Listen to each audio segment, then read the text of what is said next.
author. From childhood onward, we were taught something very simple. Journey to the West was written by a Ming Dynasty scholar named Wu Cheng'en.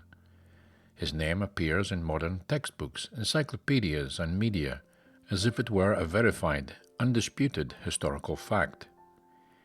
Yet the moment one steps outside of these modern assumptions and enters the world of original documents, early editions, and contemporary records, an astonishing truth emerges. For 4 centuries, no ancient source ever states that Wu Cheng'en wrote this book. There is not a single Ming or Qing dynasty edition that names him. No scholar of his own era credited him. No local records associated him with the work. Even his own family genealogy is silent. This silence is not normal. In fact, it is so abnormal that it forces us to revisit everything we think we know about the origins of one of China's greatest classics. The deeper one looks, the stranger the mystery becomes. It begins to reveal not the shadow of a forgotten scholar, but something far more profound. A work created not only to glorify its author, but to transmit a body of ancient wisdom, a map of spiritual cultivation, and perhaps even a prophetic message meant for a future age. Let us talk through the real evidence and examine the depth of this enigma. 1. The silence of all ancient editions. Every major early edition of Journey to the West, from the Wang Li period through the last years of the Ming Dynasty, presents a polished, structured narrative, with a title page, prefaces, printing information, chapter titles, woodblock illustrations, and commentaries, but nowhere in any of them does the name Wu Cheng'en appear. This is not an accident. Ming printers routinely included authors' names, even for anonymous or controversial works. They credited editors, patrons, typesetters, annotators, yet in the case of Journey to the West, the author line is permanently empty. If this were truly the masterpiece of a struggling minor official from Huai'an, it would have been the greatest achievement of his life. For a man with little rank and no wealth, a famous novel would have been the only lasting legacy he could leave.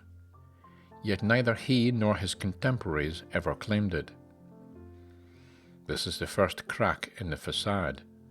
The real author never wished to be known, or could not be named. 2. Wu Cheng'en's actual writings contradict the attribution. When we turn to the surviving writings unquestionably attributed to Wu Cheng'en, we find something entirely different from the rich cosmology and sophisticated cultivation metaphors found in Journey to the West. His known works are all small prose pieces, travel notes, geographical descriptions, occasional poems, and mundane official memorials. They display a mild, serviceable style, not the voice of a visionary. There is no trace of profound insight into Daoist internal alchemy, deep familiarity with Buddhist metaphysics, knowledge of celestial bureaucracy, symbolic interpretation of demons and spirits, the ability to weave allegory, prophecy, scripture, and narrative into a unified whole. This is not an insult to Wu Cheng'en. He was a competent minor literatus, but his surviving writings belong to an entirely different world. Nothing in his literary fingerprint resembles the monumental architecture of Journey to the West. It is as though someone who usually writes local gazetteer entries suddenly produced an epic that synthesizes Taoism, Buddhism, cosmology, ritual systems, inner alchemy, and political satire, while maintaining perfect narrative coherence from beginning to end. Such a leap strains all probability. 3. A narrative shaped by profound cultivation knowledge. The novel's internal structure reveals not an imaginative storyteller, but a cultivated mind who understood the inner workings of spiritual practice. Its metaphors align seamlessly with classical Taoist and Chan Buddhist teachings. Concepts such as refining essence into qi, refining qi into spirit, the opening of the heavenly eye, the harmonizing of the three treasures, and the discipline of eliminating desire and delusion are woven through, not as ornament, but as the backbone of the story.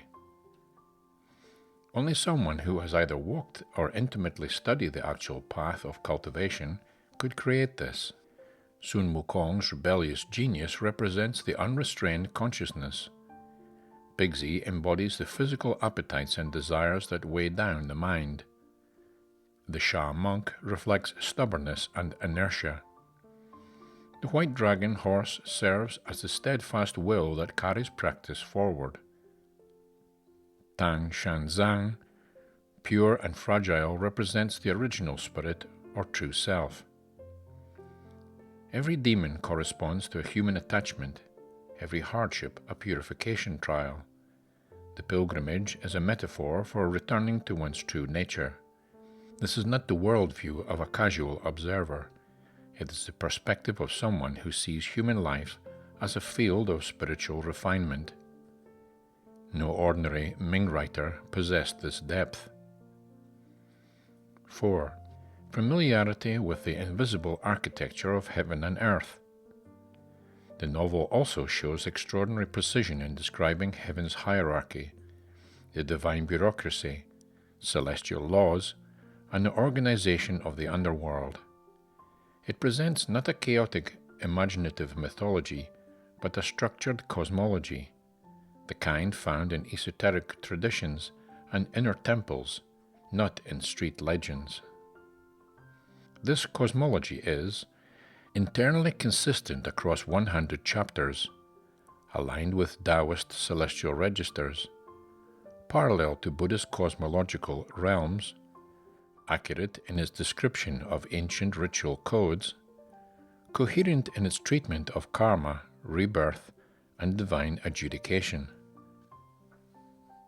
Such accuracy suggests either a lifetime of esoteric study or access to traditions not readily available to common scholars. It feels less like imagination and more like a report filtered through allegory. 5. A language style that is not purely Ming, but layered with ancient undercurrents.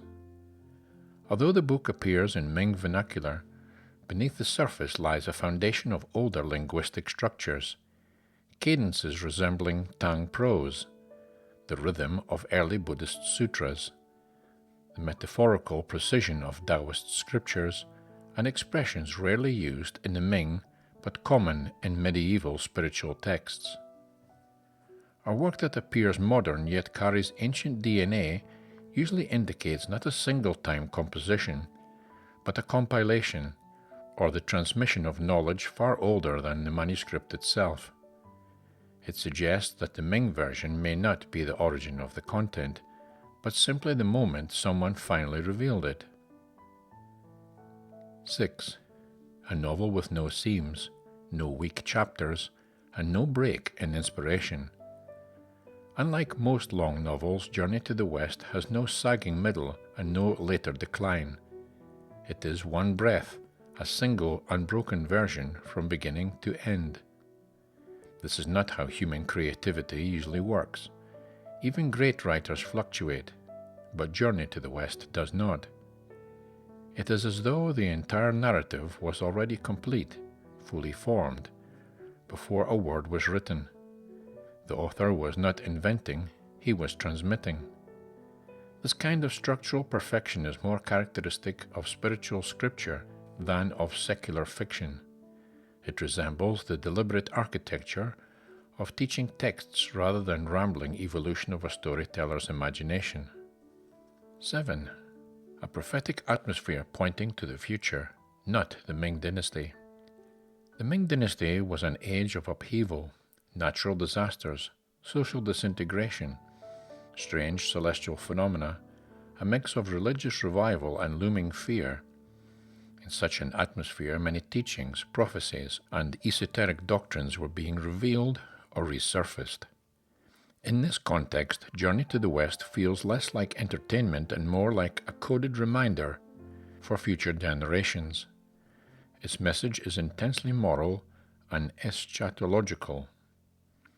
Human beings must tame their desires, strengthen their virtue, cleanse their hearts, and awaken their original nature to pass safely through calamity. The timing is uncanny. From the late Ming to today is almost exactly 4 centuries. The typical cycle in Chinese prophetic traditions for the unfolding of major historical transformations.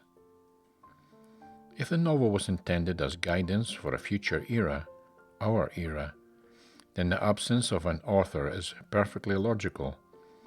The story is not about who wrote it, it's about why it was left behind. 8. The possibility of a higher source. When one puts all these elements together, the anonymity, the spiritual depth, the cosmological precision, the ancient linguistic traces, the prophetic structure, something remarkable comes into view. Journey to the West does not behave like literature authored by a single scholar. It behaves like a transmitted text, a teaching disguised as a story, a manual for inner transformation hidden in a mythic narrative. It is entirely possible that the spiritual practitioner wrote it in seclusion. It is equally possible that multiple hands shaped it across different eras. But there is also a deeper possibility, one hinted at by the tradition itself, that the work was created through inspiration, through a channel of insight far beyond the ordinary, using a human scribe only as a vehicle. In that case, anonymity is not a mystery, it is a necessity. If the message is meant for humanity, not for the glorification of one man, the author naturally steps aside. Conclusion. Revisiting the true authorship of Journey to the West is not merely a literary investigation, it is a journey into the spiritual heart of Chinese civilization. The evidence points overwhelmingly toward one conclusion. The author was not a minor Ming official. He was someone with profound spiritual vision, someone for whom myth, scripture, cultivation, cosmology, and prophecy were not separate disciplines, but part of a single lived understanding of reality. Perhaps the greatest secret of Journey to the West is that it is not a novel about gods and monsters at all. It is a map of the human spirit, a guide for those who, in troubled ages, seek to return to truth, purity, and divine origin. And if its author remains forever unknown, perhaps that is precisely the point. The book is not asking for us to look at its creator, it's asking us to look at ourselves.